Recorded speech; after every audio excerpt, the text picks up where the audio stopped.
Chosen Sky first chapter begins with this little girl named Estelle Bride, who is waiting for her dad Cassius to come home after he went out to get some milk. But instead, he brings out a whole child into their home. The boy is Joshua. The poor guy is injured and needs to be nursed back to health. And obviously, Estelle is asking the questions like, where did you get this child from? And guess what his backstory is. Guess where Cassius found this boy injured and brought him back. A, you just found him down in the streets. B, little boy is an assassin who failed to kill Cassius. Or C, the result of a secret affair. Okay, which one do you think it is? Give you some time.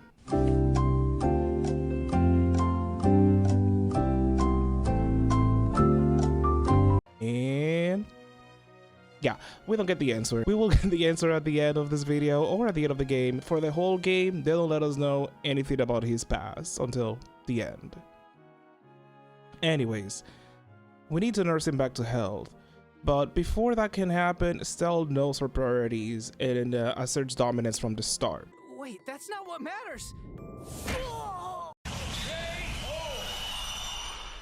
Then after injuring the already injured child, the brides nurse Joshua back to health and they adopt him into the family, making him Estelle's brother. They are brother and sister now. You got that? They are brother and sister. Years have passed and Estelle and Joshua have been training to become bracers, and now it's the test day. Bracers are basically government approved mercenaries, people hiring to do whatever odd job appears in the town and whatnot, and help people out and stuff, you know, basically a guild full of JRPG heroes. This is where we meet Charizard. I just call her Shara. She trained under Cassius and it's now training Estelle and Joshua. They passed their test and now they are junior bracers. But before they can celebrate, shenanigans ensues. Some kids decide to play in a tower full of monsters because, I don't know, kids be dumb sometimes, I guess. Estelle and Joshua go to the tower and try to rescue the kid.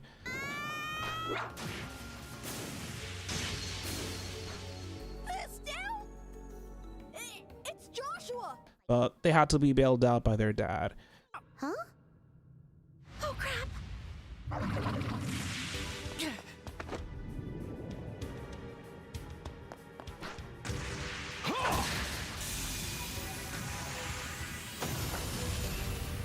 Showing them that they still need to get good if they want to be full-fledged bracers. After that, their dad leaves via airship to do some work in another village or whatnot, and Estelle and Joshua start doing bracer jobs like finding a missing cat, help find ingredients for food, escort some recurring characters to the tower again. Oh, and here we meet this professor that somehow is able to climb this tower full of monsters on his own without any protection. Not suspicious at all. Yeah. Anyways, to advance the plot, we get a job from the mayor of this town, and he asks them to go to some mines and get a jewel to send it to the queen for her birthday, because the birthday of the queen is coming soon, so everybody's preparing for that or something. They get the jewel, give it to the mayor, only for that jewel to be stolen the next day. Now we do some crime scene investigation. They find some clues for the robbery, which leads them to a forest where they are joined by Shara, and come to find out that the jewel was stolen by sky pirates. Because yeah, this world also has pirates who fly in the sky. It is then revealed to us that the airship and all its passengers have gone missing. The airship that their father also took. Now our heroes decide to travel to the town where their father and the airship was heading to and find out what the heck happened here. And conveniently enough, they also need to travel to other towns because in order to become a full-fledged bracer, they must gain the recognitions from all the guild branches across the country. And that's the prologue of the game.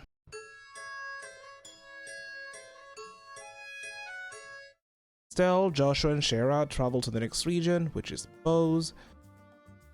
They meet the mayor of this town, who also wants to find out what's going on with the missing people and enlist the help of the Bracers, because the actual government military is being very tight-lipped about the details of the investigation.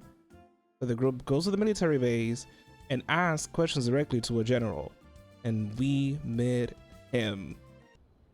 Nothing is ever born from fighting, only more destruction. Rather, allow me to sing you a song. A gentle, heartbreaking melody to turn barren hearts into fields of blooming flowers. Flowing onward, shining stars do trace their paths like a beacon guiding me straight to you. When the longing burns, oh my heart, it doth break in two, and the cruel moon laughs at my pain, right on cue. If this fleeting hope shall never be, and my true love is just fantasy, release me, let me go, with just one single scar. Our first embrace and sweet gentle kiss, our last caress and eternal bliss. It's with your falling tears I'll turn them to amber, and with your sweet amber tears I'll seal away our love.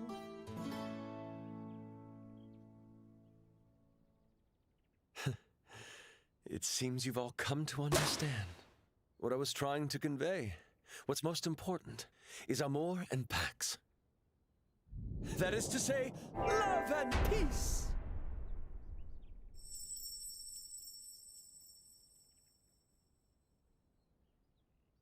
After finding out that they are Bracers, the general kicks them out because he hates Bracers.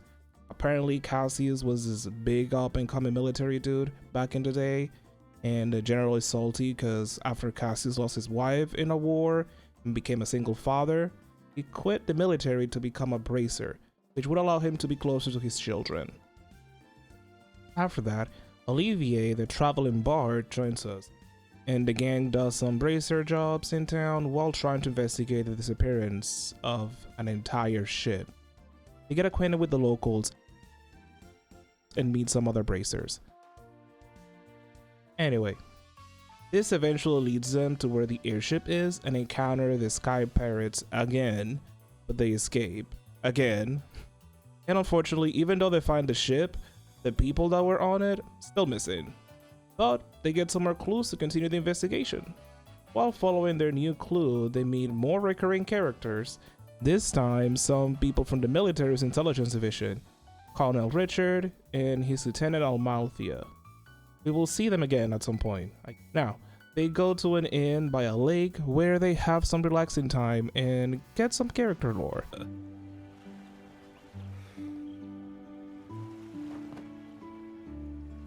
Friends, help me. I can't take it anymore. You came at the right time. Come and drink with your big sister. You will, right? You wouldn't refuse. Shara, please. You've bored me quite enough.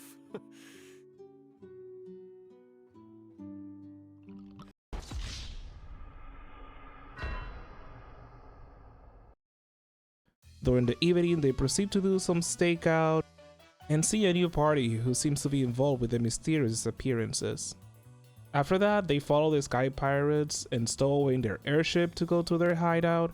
Now they are in the Sky Pirate base, and the group decides to beat every Sky Pirate on sight. They lock in. You're... Too slow.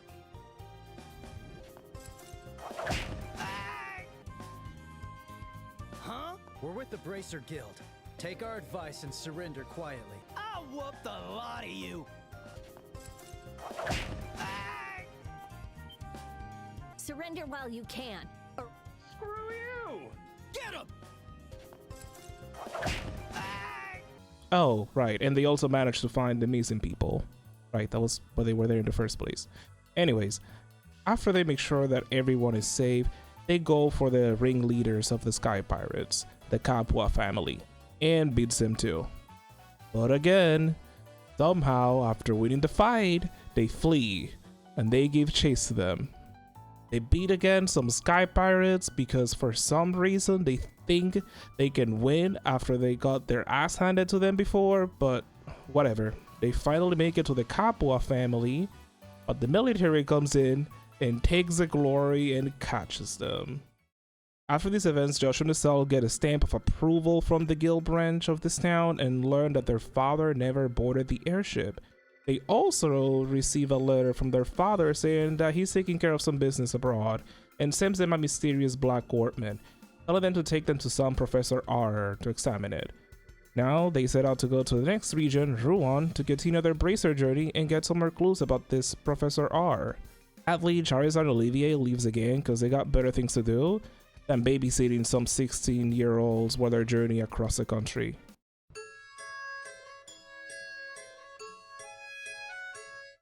Now Estelle and Joshua are on their way to the next region, but they encounter some problems, and they meet another fellow bracer, Agate Krosner. You know this is supposed to be the cool dude because he has Cloud's big buster sword, a bandana, and some scars on his body. After that, they go on their way to Rouen and arrive at a cozy little village where Estelle has a romantic comedy-esque meet-cute moment with a high school student, which I'm sure will be important later for the plot. Come on, Joshua, hurry up! Hey, Estelle, you need to watch where you're going or... Ow! Oh, yes, I'm fine. My apologies. I was distracted too. Also, Estelle shoves food into her brother Joshua because reasons, I guess. All right, take this!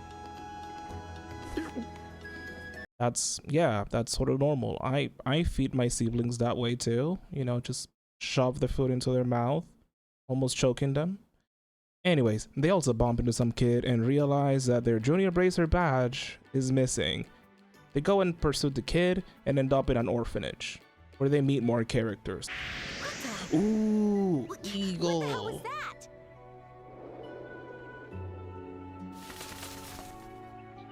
Step away from him!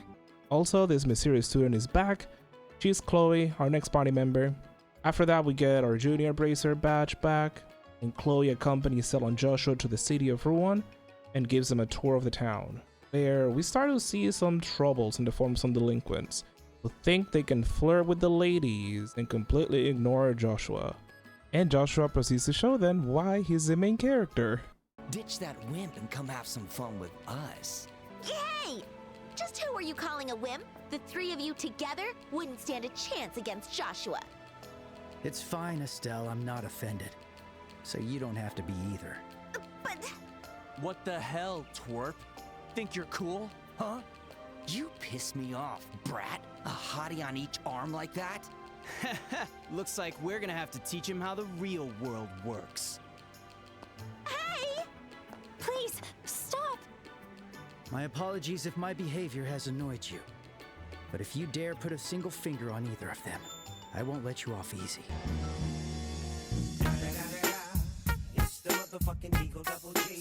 But before Joshua can show off his bracer skills, they get interrupted by the mayor of this town and his secretary. The gang then goes back to the guild to let them know, like, hey, we're here, let us know anything you need, we're here to help, do bracer things and stuff. Then they proceed to go to the inn to get some rest, but the room they had reserved seems to be hijacked by some royal dude. They are bailed out by Niall, the reporter dude we met back in the prologue, and while the heroes are asleep, we are shown that a fire broke out at the orphanage. Thankfully, the children and the matron managed to escape, and after learning what happened at the orphanage, the gang are on the case to investigate the fire. They figure out the fire was provoked, and one of the kids overhear this. The kid goes to the delinquent's base on his own, almost get his ass whooped, but we come in and Chloe shows us she and the children are not the ones to mess with. I wish never to have to use this, but I was taught to wield a sword to protect others. I believe now is the time to use those teachings. What? Is that a rapier for self-defense? Release the child. Or else I will be forced to take decisive action. Damn, she's cool. And graceful, too. We battle the delinquents, and for some reason they heal and buff their homies by spanking each other, as one does.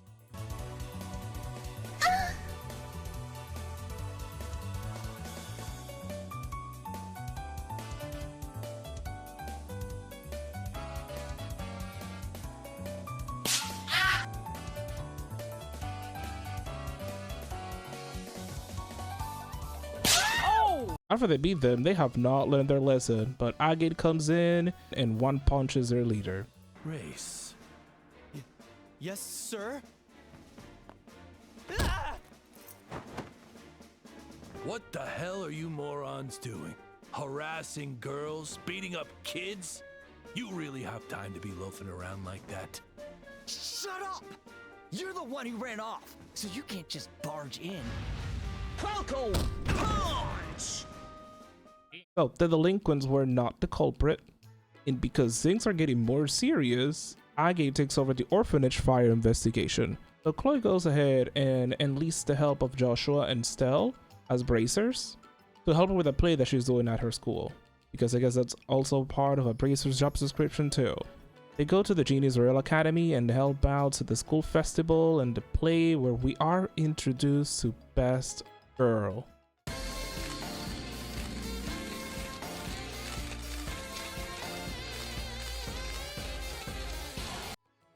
After a successful play, the game leaves the school and oh wait, is that a trail in the sky?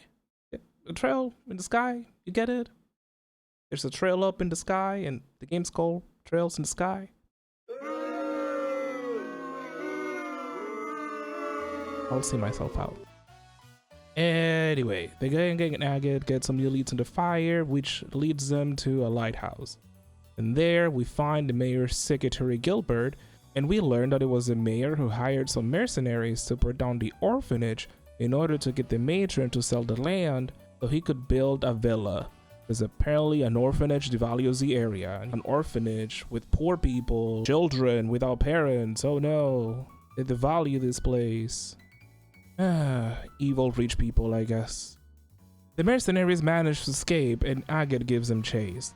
Meanwhile, the rest of the group go confront the mayor, and in his house he's currently hosting the royal dude we met at the inn earlier. The mayor releases some monsters from his secret lair, and we get the most accurate reaction.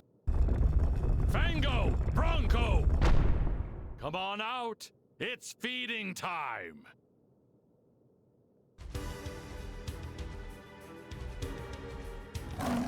What the hell?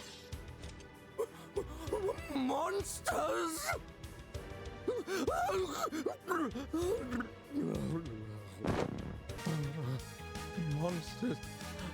Monsters. After that, our heroes beat the monster, but the mayor makes a run for it, and we get a cool boat chase scene.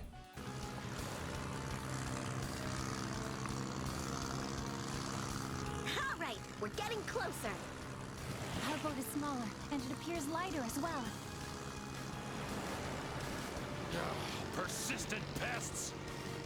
Take this!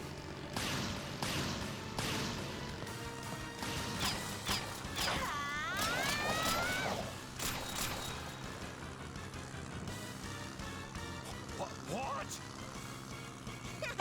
Don't ever underestimate a bracer.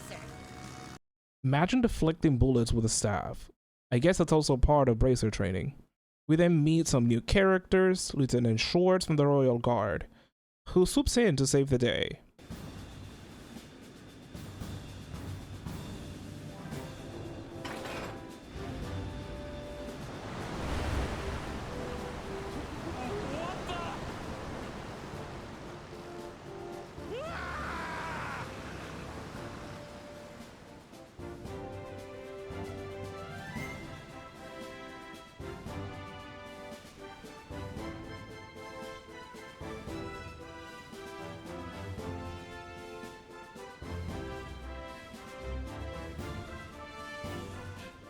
Is that an airship?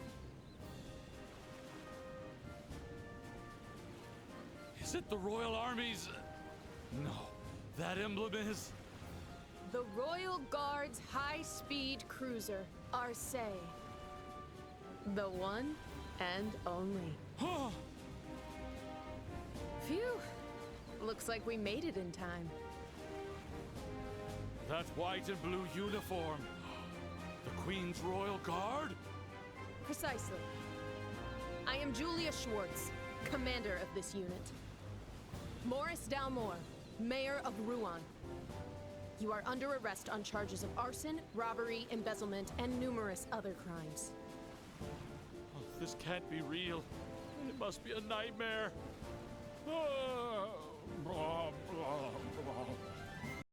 I'm starting to see a pattern here of Estelle and Joshua beating some people up. They run away, they chase them, and then someone swoops in and saves the day. Huh. After these events, we get the GGs from the Rouen Guild branch, and Estelle and Joshua decide to travel to the next region, Zeiss.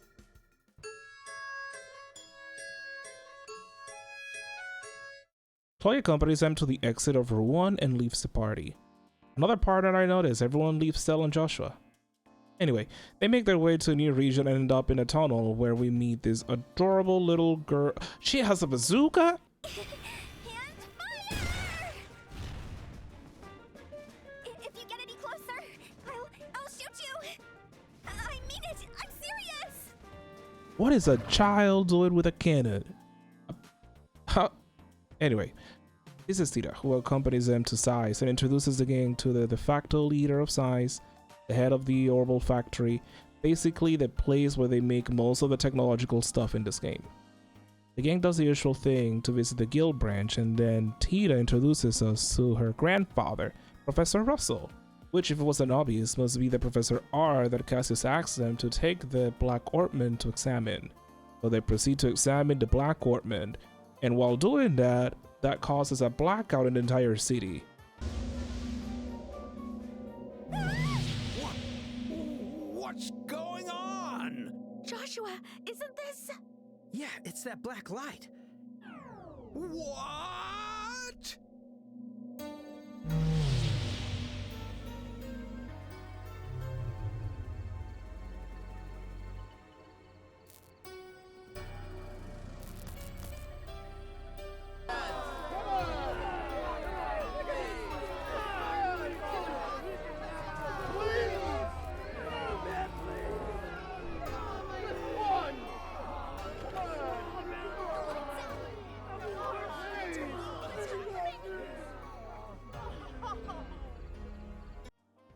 They still don't know what it is, but they do know is that they can't use any tool that functions with orbments to examine the black orb. So they need to figure out how to do things the old-fashioned way with like gas and electricity, I guess, before the invention of modern technology. In the meantime, they do some jobs on Zeiss and Tita joins the party, which leads them to a nearby village to fix the water pump system for their hot springs. Which leads them to the nearby village to help fix a water pump system for their hot spring. And now we enter the mandatory hot spring episode that's in almost every shonen anime known to man.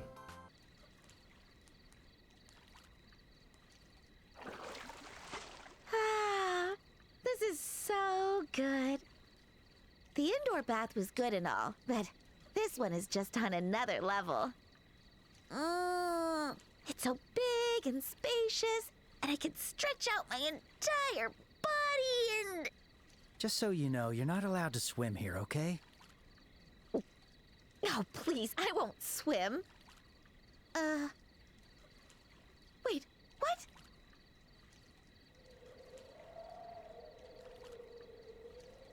Hi there, Estelle. I've been enjoying this bath for quite a while now. I've got to admit, this is a bit awkward. Anyway, the hot spring is really therapeutic, isn't it? It's great for healing wounds and really helps with deep fatigue. It's perfect for bracers, don't you think? Uh, So... Could Could you please say something? You're making me feel really uncomfortable.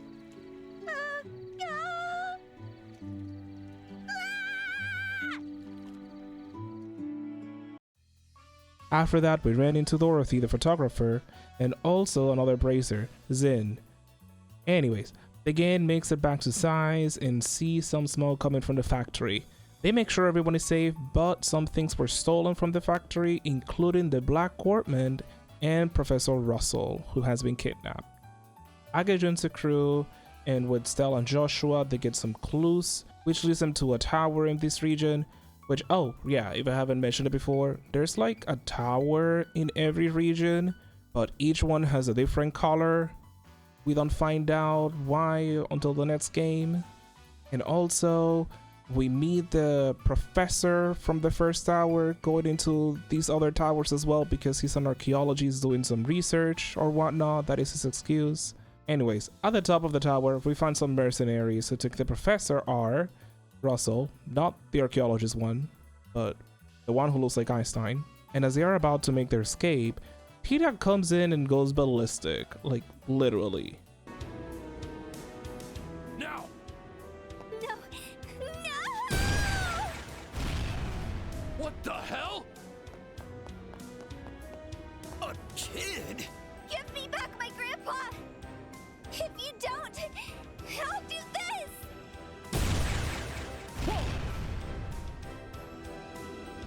You brat! You're not getting away with this! Oh crap! Tina! Damn it!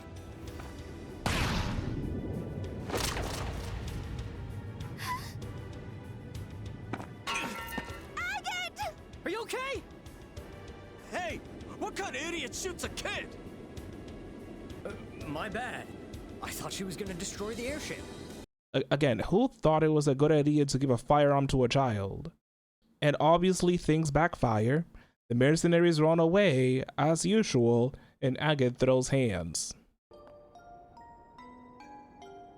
Oh! Unfortunately, or actually fortunately, Agate took a poison bullet for Tita, but now we gotta find a cure for him. But Sins joins the team and then go to a cave in order to find a miracle cure. We get the thing after fighting some penguin Power Rangers. It's not gonna work. We are the Pengoos. I'll be your opponent. And they heal Agate. Coincidentally, then Dorothy swoops in with a photo showing the mercenary airship flying above a military compound that's in this region. The gang then makes a plan to infiltrate the military base and rescue the professor. Yo, Major Sid, got the stuff you ordered right here. So are you gonna check all of the containers again today? It's not that we don't trust you, but rules are rules.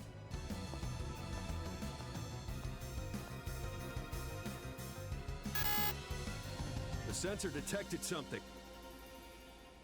Soldiers, surround that container.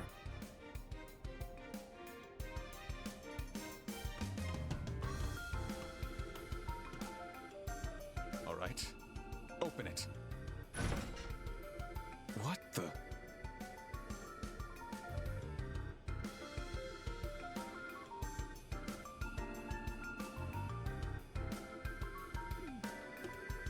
Oh, damn, it was you, Antoine? Hey, little one. If you like it here, why not stay for a while? Hey, Major, don't even think about trying to seduce our little Antoine.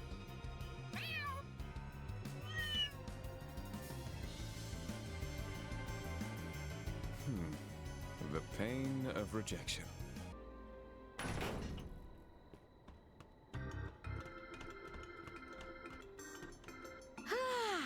Fresh air at last!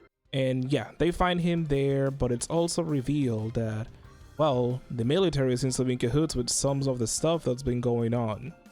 And it's not just the military, but the leader of the intelligence division, who is planning a coup to take over the royals. We rescue the professor, and Agate takes him and Tita to a safe location while entrusting Joshua and Stell to go to the capital and meet the queen to warn her of the coup. They get the GGs from the Size Guild branch and go to their next destination.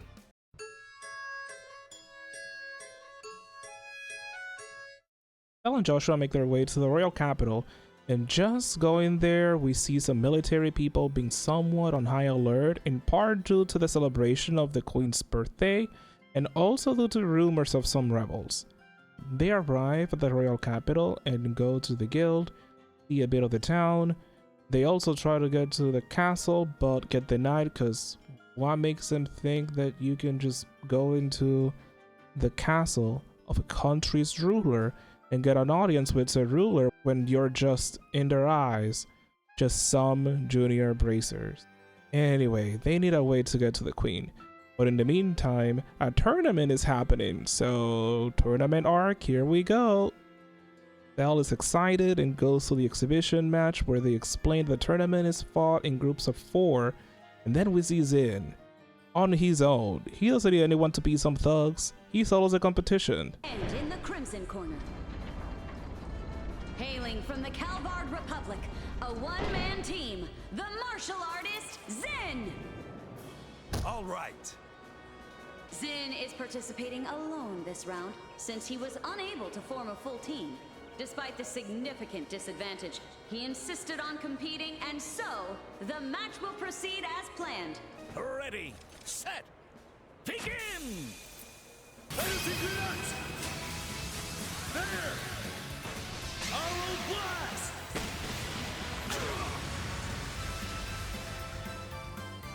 That's it! Match over! Zin is the winner! The royal dude shows up as a representative of the crown and announces that whoever wins the tournament gets invited to the royal banquet for the queen's birthday. Now we have our ticket to the castle. Stella and Joshua meet Zin and ask him to let him into his team. And oh yeah, Olivier joins us too, cause we need a 4th party member. While doing tournament matches and doing jobs for the guild, again meets a mysterious nun, which I'm sure will become plot relevant later. You know how things are. Also, we see some of Zin's flirting skills, if you could call it that. Oh. Hey, she's quite a looker, eh? She with you two? Thank you so much for saving me from danger. I owe you all my life. Oh, please. No need to thank me. As a man who walks the warrior's path, I'm merely doing what I was born to do. Oh my. Ugh. On a nod? You know, you do use it. Anyways, as things progresses, they keep going up in the tournament, and the military start getting stricter as we draw closer to the queen's birthday. They even put up a curfew and stuff. During one of the nights, someone breaks into their room at the inn and leaves a message instructing them to go to the church at night during the curfew. So it's time for some good old stealth mission.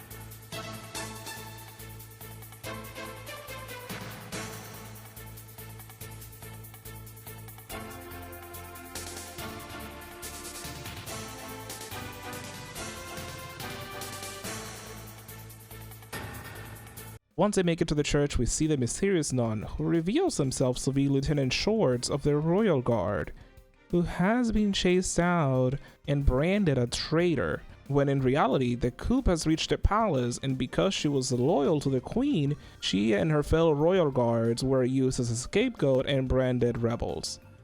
Anyway, she wants us to infiltrate the castle and reach the queen. Funny coincidence, huh? Because that's what Joshua and Stella are setting out to do as well. But Schwartz gives them a letter to deliver to the head maid at the castle so we can get a message to the queen. And surprise, surprise, they win the tournament.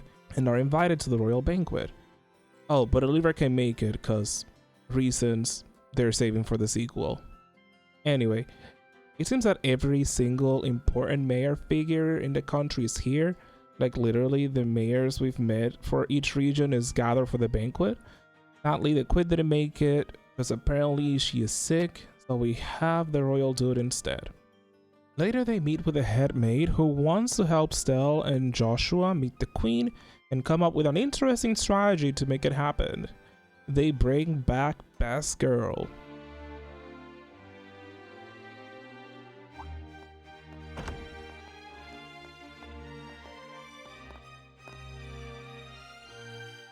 Oh my.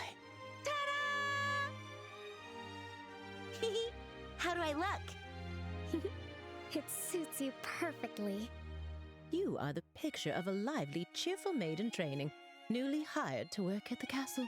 And with your hair down, no one will suspect a thing. I might just have to offer you a job here when this is all over. Come on out, Joshua! We're all waiting for you! Do I really have to? Yes, you do! Don't make me come in and drag you out! All right. Guess I've got no choice.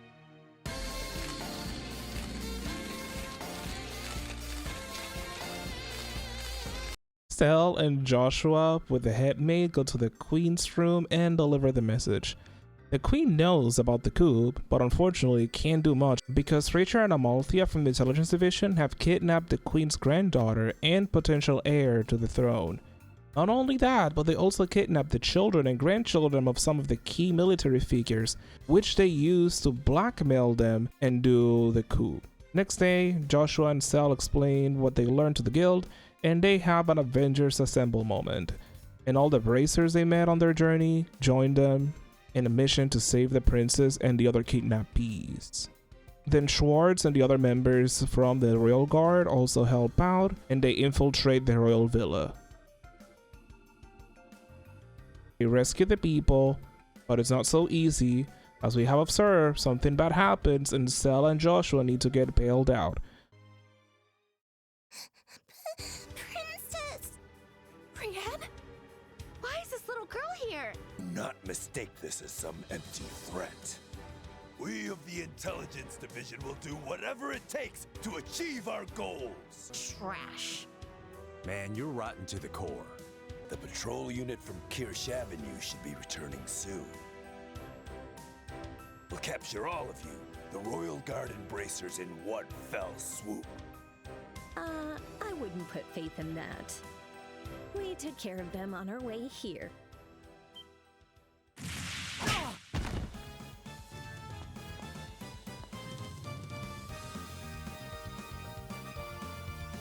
What? Hey, Estelle. Hi, Joshua. Been a while, hasn't it? Shara? You came to help us? This isn't the time for a reunion! My, how unrefined you are.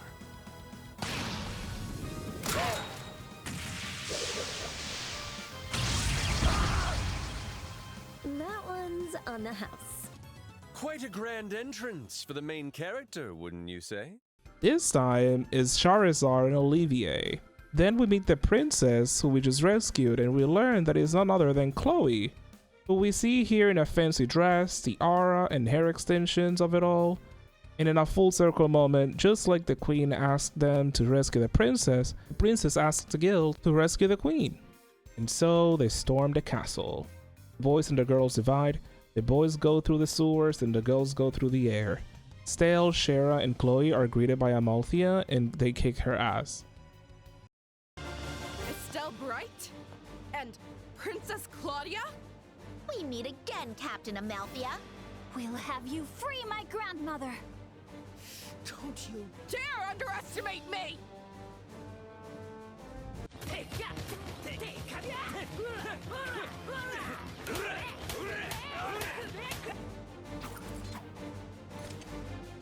That's one scary lady. Intense doesn't feel intense enough. Who is she exactly? And then we meet the royal dude, who is actually Chloe's uncle, and he says something that everyone around him thinks, hey, dude, like, cut it out. Too far. That was too much. Uncle Doonan, please stop all this. Can't you see that Colonel Richard has been using you? What are you saying?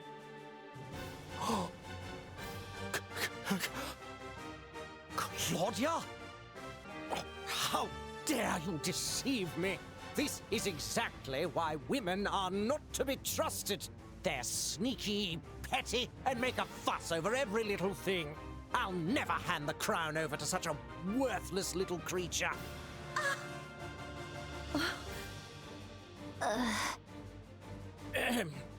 Well, Your Grace, that may have been unwise. I believe you should apologize. Worthless creatures, huh?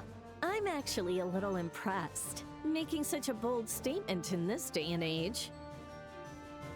I'm sorry, Uncle. I don't think I can defend you on this one. Well, now that's all wrapped up.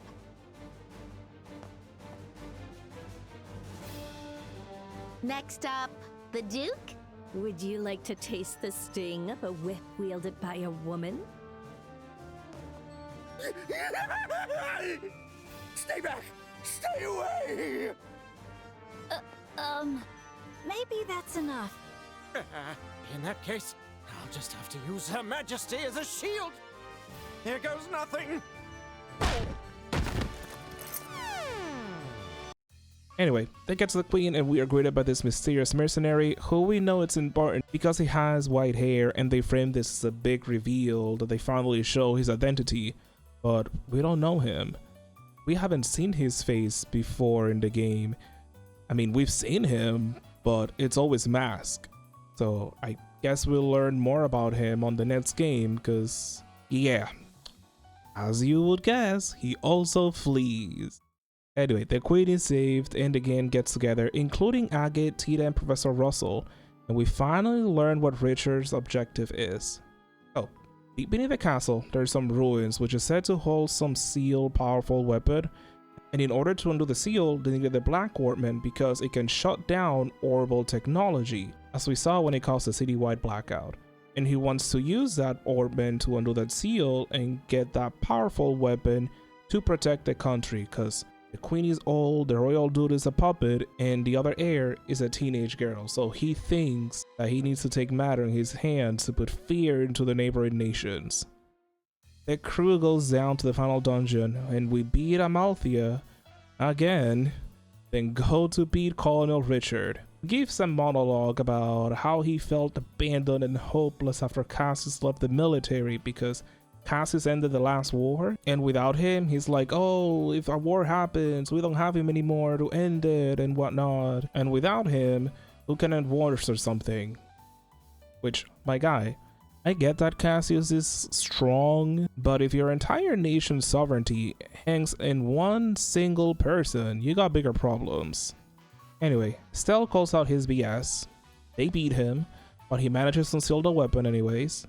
Now the crew beats the weapon, but it self-repairs. And as it's the old Sennin tradition in this game, someone bails them out. Estelle!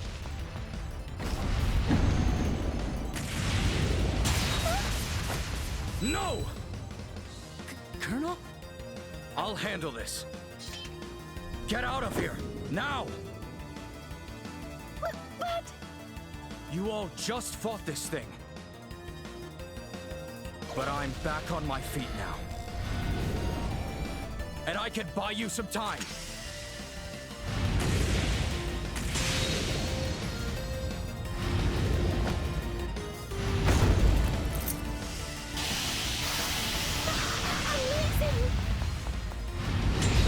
As expected, someone who studied under her father. What are you doing? Get out of here!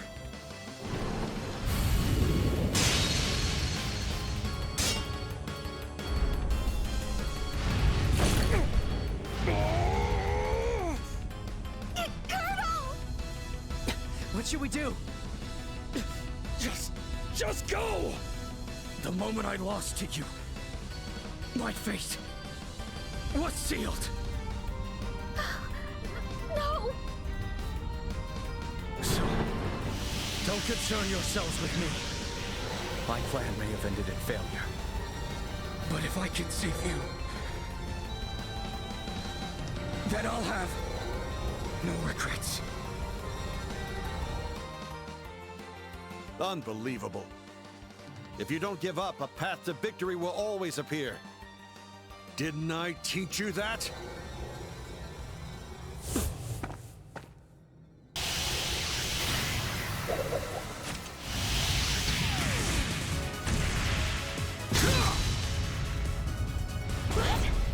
No way!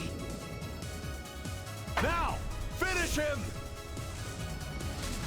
This time is Cassius again, who also calls out Richard's BS and tells him like, hey, you have to learn to stand up for yourself and stop depending on who they see as heroes. Anyways, the weapon is destroyed, the coup is over, the gang enjoys what's left of the Queen's birthday festival, and that's it, right? Nothing bad could happen, says the guy who is recapping the first chapter of a game that has a second chapter already announced. So, all this time we didn't know anything about Joshua before he became a bride, right? But we're about to learn more about it. During the last night of the festival, Joshua and Stell are having some nice time, and Stell goes to look for some ice cream. And here comes the sus professor, the one who has been on the towers. He comes in and reveals that Joshua was working for him this entire time, that he can erase and play with people's memories. So initially, Joshua was found by this society and was trained to be an assassin. Then one day, he was assigned to eliminate Cassius, but obviously he couldn't because skill issue. Cassius took him in, but during his time with the brides, Joshua will be hypnotized by the professor from time to time to get information into the strongest man in the nation, Cassius. Using that info, they managed to get him out of the country so Richard could do the coup. Joshua is in love with this revelation, and when he meets with Stell that evening, he starts talking about himself to her for the first time, and gives her a kiss. Estelle.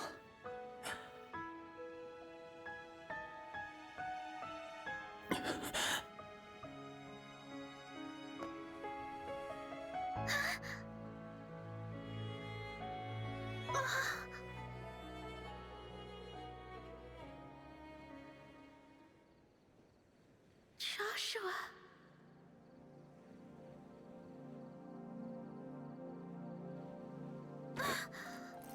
What was that? There's something in my mouth. It's a fast-acting sedative. Don't worry, there aren't any side effects.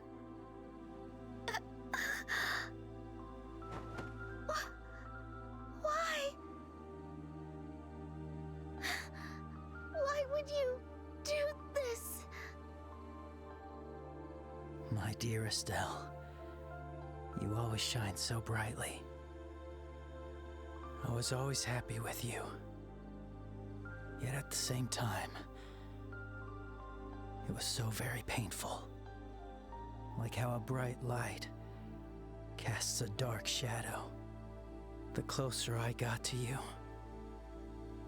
the more I could see how truly terrible I am. There were even times I wished I'd never met you. No! But I don't feel that way anymore. I'm glad to have met you. Even if all I can do now is run. You mean more to me than anyone. Joshua. Joshua! Thank you for everything. And know, from the moment we met, I have always loved you.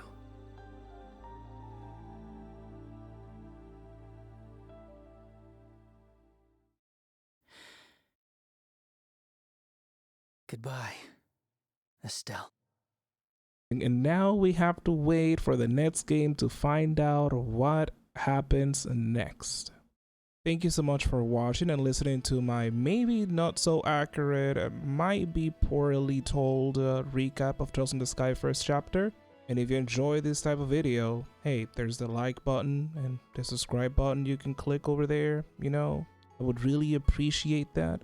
Please and thank you.